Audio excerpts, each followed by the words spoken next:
Welcome to another edition of Politics and Right. I'm Egberto Willies, your host. Today, we're honored to have Dr. Reverend William Barber II, Bishop Barber.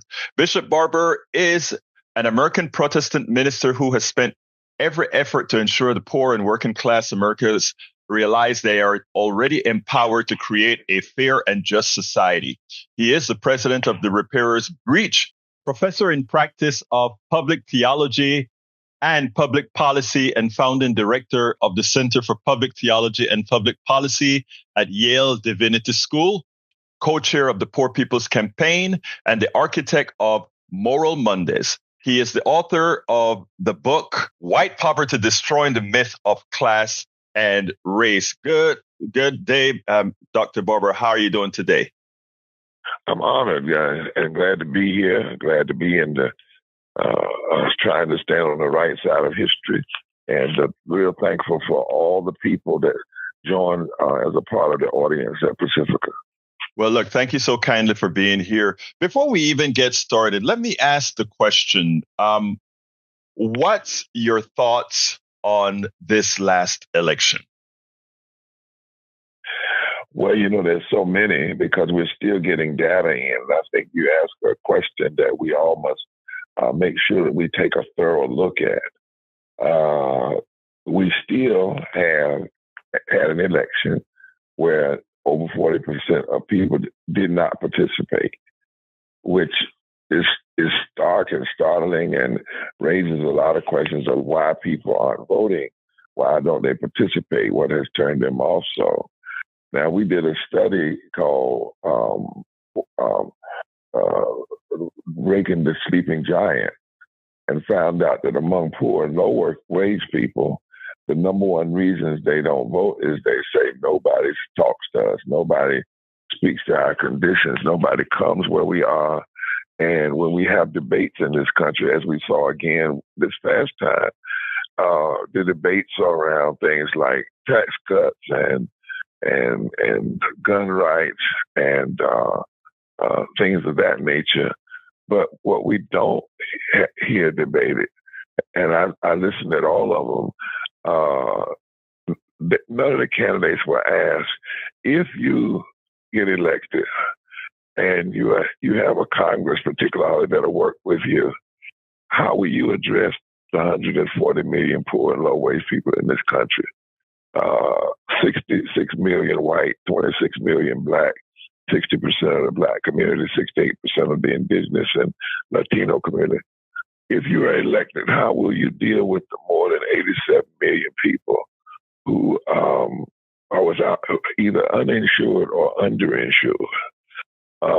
What will you do to address the fact that over 50 million people make less than the living wage of at least $15 an hour? And we have not raised the minimum wage since 2009, which is 16 years. Even though Congress has had raises, CEOs make 300-400 times more than the average worker. In our political system, we this past election, like so many, we did not have a thorough unpacking of that. We talk about the middle class, talk about tax cuts for the wealthy, but not poor and low wage folk. And then lastly, we had an election where both candidates received less votes. Trump received less votes this time than he did when he ran before. Harris received less votes than when her and Biden were on the ticket together. And we know in this past election that there are 87 million poor and low-wage voters, which make up about 30% of the vote across the country, and in battleground states, poor and low-wage people make up anywhere from 36 to 43% of the electorate. But if you look closely, you did not hear or see anyone talking about what they would do forward. They said what they had done.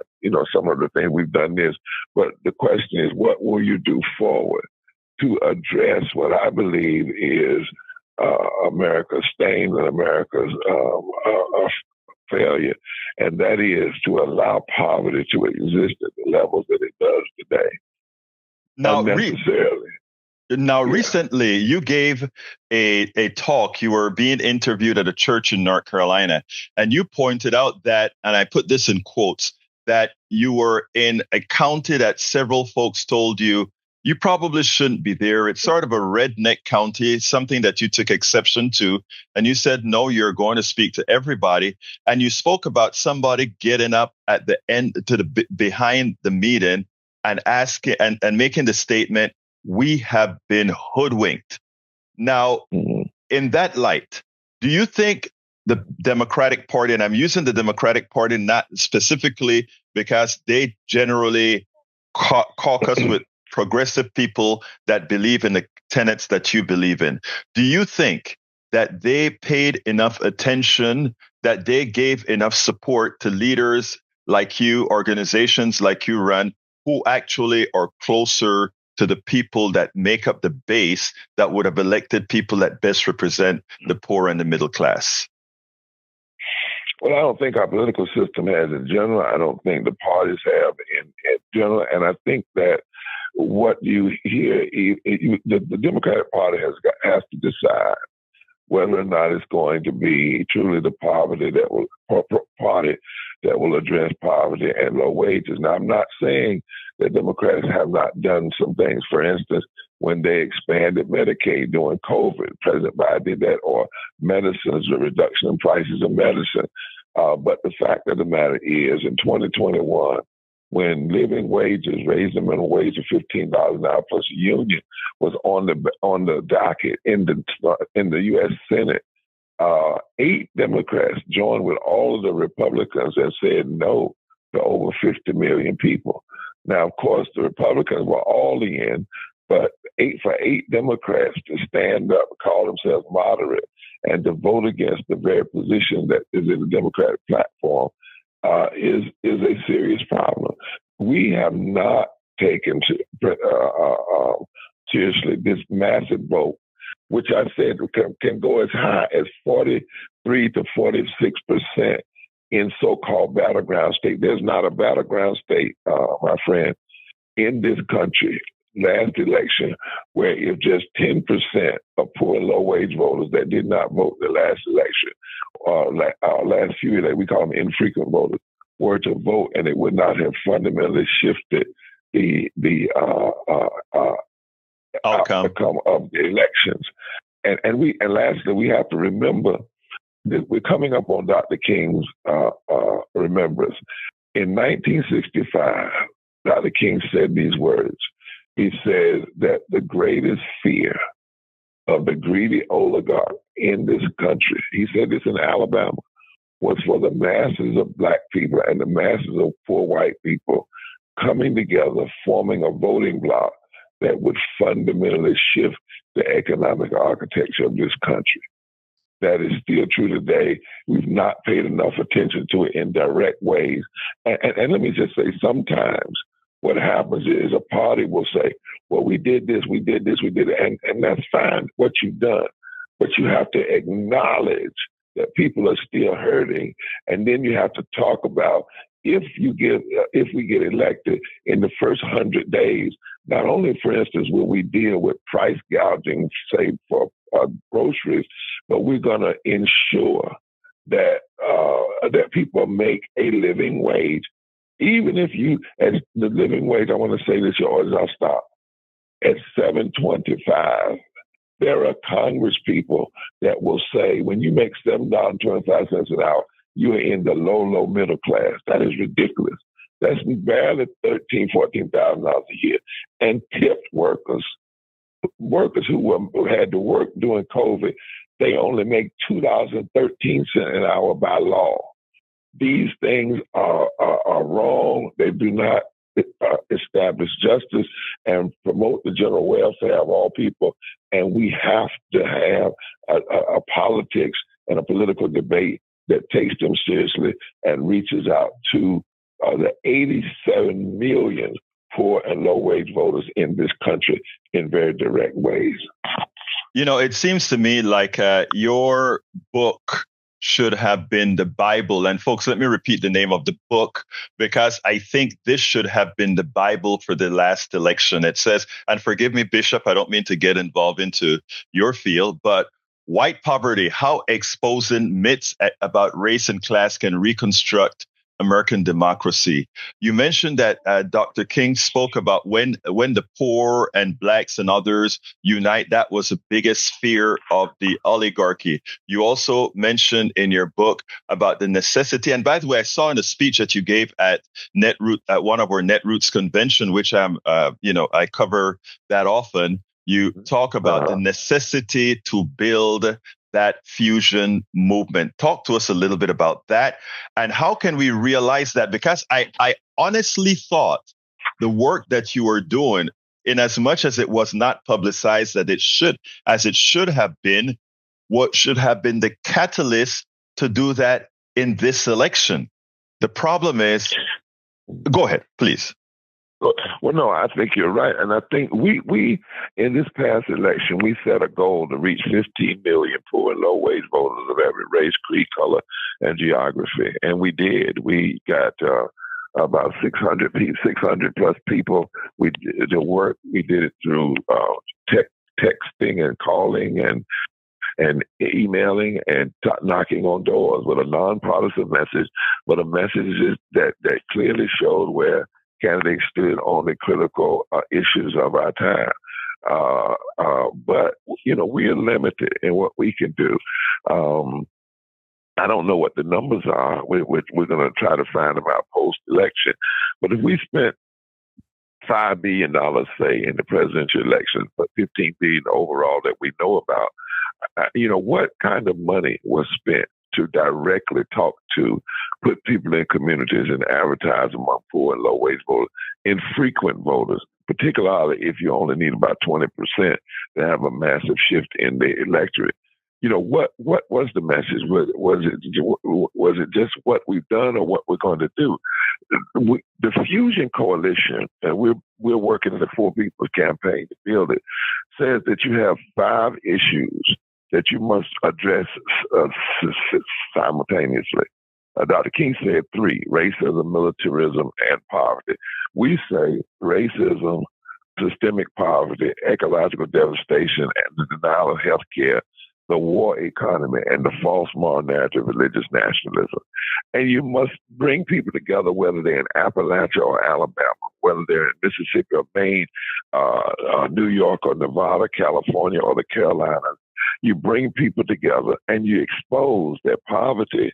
As I say in the book, we have to take on the myth that poverty is just a black issue.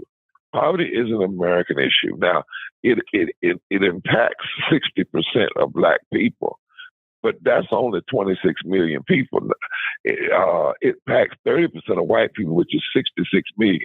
So African Americans, for instance, are 40% higher in percentage, but 40 million less in terms of actual numbers. We have to break through this lie that poverty is just a black issue. Only black people want change, and put this as a major political and moral issue before the country, when 43% of all of this nation live in poverty and low wealth, and 51% of our children. And then lastly, we learned during COVID that poverty could be abolished. We saw, for instance, when child tax credit was put in place during COVID, that the poverty numbers dropped from 140 million to 112 million. But as soon as we came out of COVID a little bit, though that child tax credit was ended, we know that if we had a living wage of at least $15 an hour, it would 55 million poor and low-wage folk would come out of poverty, and 43% of African Americans. I give your audience these stats because we have to start talking about the abolishment of poverty and deal with what Matthew Debman, who's a friend of mine at Princeton, has written on the poverty by America, not just poverty in America, but poverty by America, the particular kind of poverty that's created in America by policies that do not have to be where they are. And so we continue to hope, and we're going to continue to build what we saw in this past election. One report is that, for instance, when Obama ran for office, He among poor and low-wage people making less than $50,000 an hour, he got 22% or more of the vote. This time, Trump got 1% more of the poor and low-wage vote than our dear Sister Harris. What is going on here? How is this happening when Trump, who believes $7.25 is too high, when he only talks about tax cuts to the wealthy, when his own Secretary of the Treasury just said the other day, no, I will not work to raise the minimum wage. How in the world is he being portrayed as a person that cares about the working class? That is problematic. And one of the reasons why that's happening is because there's not enough focus. And it's not all the parties. I'll say this, Pacifica does a great job and other media. But if you look at the debates, and I'll stop here. The first debate, they said it was a failure because Biden looked tired. The first debate was a failure because, to me and many others, because coming out of COVID with over 100 million people who don't even have, say, paid family leave, 46 million people that can't afford to buy clean drinking water. They can get unleaded gas, can't get unleaded water. And millions and millions of people who make less than a living wage, not one question was asked during those debates, particularly that first one. How would you address these issues? So the book says we've got to force this issue into the mainstream of the public's dialogue. And lastly, because 800 people are dying a day from poverty and low wages, 250,000 a year. It is an American moral tragedy. You know, I find it ironic that when it comes to CEO pay or even the pay of higher wage folks, everybody want these pays to be either indexed to inflation or indexed to merit, et cetera, et cetera, et cetera. But the actions of the poor is never that 725 is never indexed to inflation or indexed us having a more productive workforce. The other item I want to cover is when you speak about independent media, I watch you on all the networks, and I watch others on all the networks and the questions that are actually asked. And rarely do I hear a question that actually makes sure to blame the combination of that alliance, a lot of it caused by Citizens United, but that alliance between the corporatocracy and the echelons of government, that those two are there to ensure that the policies that come out are policies that keep a group of folks in need. Because if you have a group of folks in need, you suddenly create a supply, folks that believe, well, I have to take whatever is given to me. And with much of what you talk about and much of some of the interviews that I've seen you and the conference that I've seen that you've done in North Carolina and elsewhere, it is something that you try to educate folks about, because I think our biggest problem is penetration for folks to get the truth, for folks to understand the reality. In your book, you have a part that you talk about challenging the stereotype of poverty as a Black problem, outdated measures of poverty, the 4 myths about race and class. These are things that no one in commercial media would actually come out and talk about in that form. Because 1, it's like they don't have enough time, or 2, maybe it's not in the best interest of those who pay for their commercials. Your thoughts on that? Well, I think you're very right. A lot of effort and the amount of money that's spent to keep a few in power and a few at the top, and to hold back these policies is a pornographic sum of money. It's lewd. It's immoral. As I said, $15 billion that we know of in this past election. The poor get blamed for their poverty. The Republicans claim poverty is an issue of personal immorality. They claim that 725 is more than enough in this society. Democrats have to decide whether they're going to be the party of the middle class or the party of poor and working people and the middle class. What are they really going to do? And because when you look at the record over these since 2009, when we haven't raised minimum wage since 2009, both parties have had full power in those 16 years. Exactly. There have been a time that both parties have had the House, the Senate, and the presidency. And yet this issue of a living wage that actually would benefit the entire economy. There also, if you look at it, there are about 7 policies that if you implemented them would almost eradicate poverty and low wages as we know it. The living wage index with inflation that actually was first talked about at the March on Washington in 1963. People don't know that, but that was a part of the agenda. Secondly, fully funding public education, and these are not in rank. I'm just talking about in this order. Thirdly, ensuring health care for all persons. That health care is not connected to your job, but connected to your humanity. 10% of the military budget, the gross military budget, being redirected and used for things like health care and public housing development, because so many people are either homeless or one emergency away from homelessness. Restoration of the Voting Rights Act so that people's votes are not suppressed, and child tax credit and earned tax credit. If you did just those things and properly funded our anti-poverty programs that keep food in children's mouths and those kinds of things, we could pretty much eradicate most of the grossest forms of poverty. It's not a lot, and we know that it would benefit the entire society. But the issue is we know what to do, and it's a lie when people say we don't know what to do. We have the resources. It's a lie when folks say, well, it would cost too much, we don't have the resources.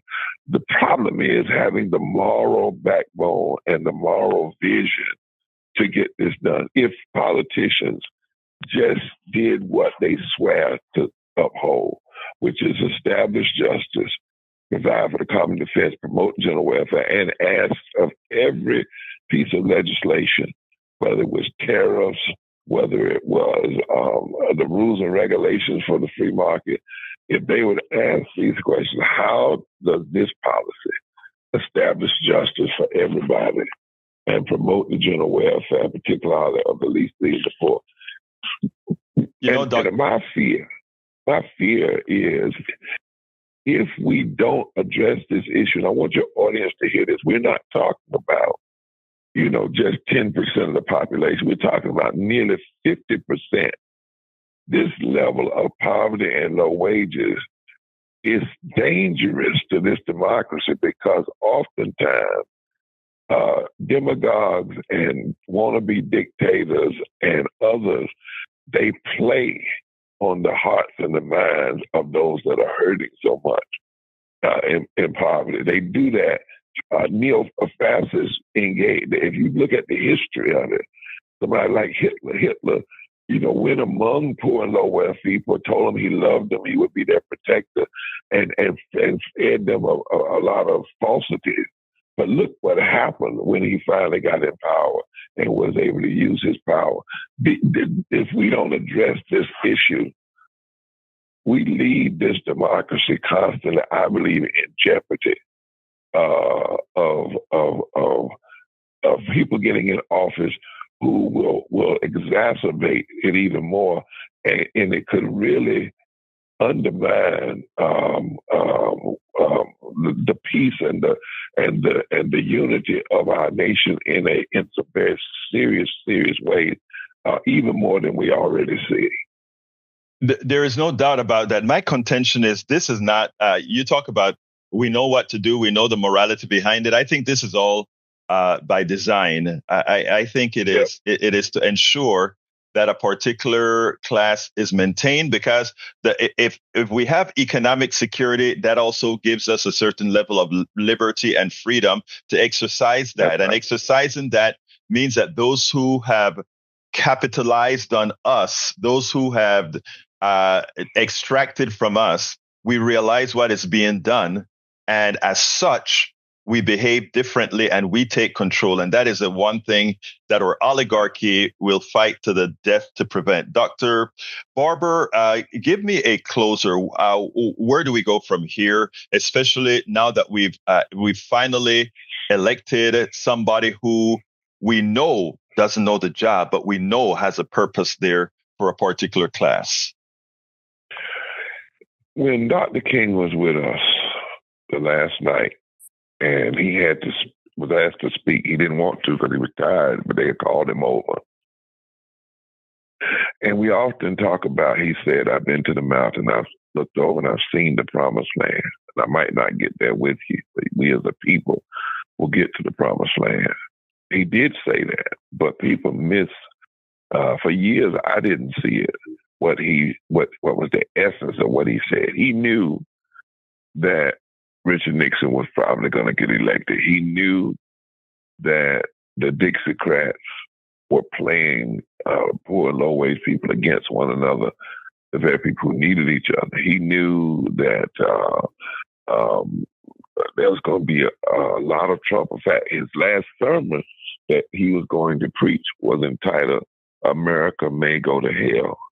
And he was saying that if America didn't deal with poverty and racism and militarism, that she would, in a sense, go to hell in terms of her societal reality. But in the midst of that speech, he says these words, and I think they fit us. I'm going to talk about them on Monday for the national sermon at the King Center, Ebenezer Baptist Church, that I'm preaching at 9 o'clock. He said, the nation is sick. And then he says, but nothing would be more tragic than for us to turn back now. In other words, he was saying to people, all people, we have to have a commitment in the midst of extremism, not to stand down, but to keep pushing forward, to keep, no matter who gets elected, we have to continue to push forward and stand up in every way, nonviolent way at our disposal. If we fought for living wages on Monday, the election happened on Tuesday. It did not go the way we wanted it. On Wednesday, we should be right back fighting for living wages. Amen. If we were fighting for health care on Monday, election happens Tuesday, didn't go the way we wanted. On Wednesday, we should be right back fighting for it. Because the things we're fighting for cannot be determined by one election. In fact, if anything, the extremism in our midst now should serve to intensify and embolden our agitation.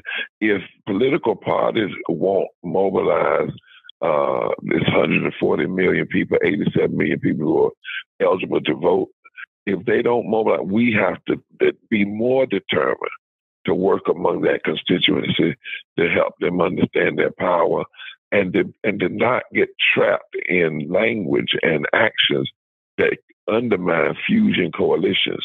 We need a powerful coalition of 20 to 30% of the poor low-wage voters who have not voted could fundamentally shift the elections in this country. The greedy, the power brokers that want to broker power for the greedy are not winning mandates, and they're not winning by unsurmountable odds. In some ways, they are winning by what we aren't doing, but in fact, it's not massive victories. And even if they were, you never get a mandate to undermine the fundamentals of the Constitution. So right now, nothing would be more tragic than for us to turn back. We have to work harder, mobilize more clearly. And I think, lastly, that extremism particular extremism that tries to put its foot on the necks and backs of the poor and the low wealth, and continue to pass policies only for a few. When they get power, their pride, their deep commitment to injustice actually helps us mobilize people, because it's just talk when they're not in office. But once they get in office and they actually expose what they would cut, you wait till Elon Musk lays out what he really is recommending that we cut and who it will hurt. Those kinds of things always serve to stir the American public. And I believe in this season, there's going to be a stirring, particularly the poor and low-wage folk who say, we just can't take it anymore. And we're going to mobilize our power, and they're going to recognize they don't even have to mobilize all of their power, just the strong 20% of those who have not voted mobilize around the agenda. We can have major shifts in the outcome of election. That's where I'm going to put my heart along with a lot of people, because the salvation of this democracy is dependent upon it. Dr. Reverend William J. Barber II is an American Protestant minister who has spent every effort to ensure that the poor and working class Americans realize that they are already empowered to create a fair and just society. Again, he's the president of the Repairers of the Breach, professor in practice of public theology and public policy, and founding director of the Center for Public Theology and Public Policy at Yale Divinity School, and co-chair of the Poor People's Campaign and the architect of Moral Majority. And of course, he wrote that impressive book, a book that tells the truth. Finally, White Poverty, How Exposing Myths About Race and Class Can Reconstruct American Democracy. Dr. Barber, thank you so kindly for having been on Politics Done Right. Thank you so much, and blessings to all of you. Thank you. We spend a lot of time deconstructing the news, trying to parse it into a form that everybody can understand. We try to find those little nitpicks where it flies above the fray, etc.